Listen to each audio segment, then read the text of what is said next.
দেখো এই ডিশ ওয়াশারে আবার নুন লাগে, বাসন মাজে আবার নুন দিতে হয়, তেল দিতে হয়, তবে বাসন মাজা হয়। কি যুগ এসেছে দেখো। এইটা হচ্ছে নুনের ঢাকনা, খুললাম, এইটা দিলাম, এবার নুনটা ঢালছি। এ দেখো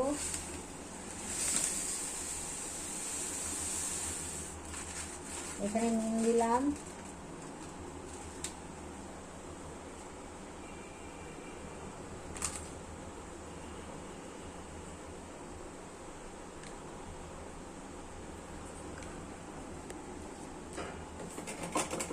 নুন দেওয়া হয়ে গেছে।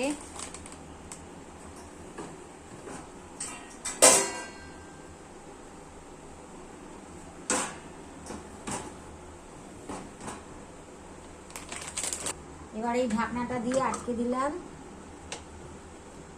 হয়ে গেল। আমি এখনো বাসন দিইনি, বাসনটা পুরো আজকে বাসন মাজবো না, অল্প কটা বাসন দেওয়া হচ্ছে, পুরো ভরবে। তারপরে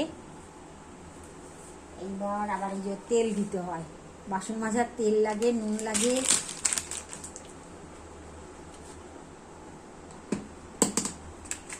এখানে আবার তেল ঢালতে হয়।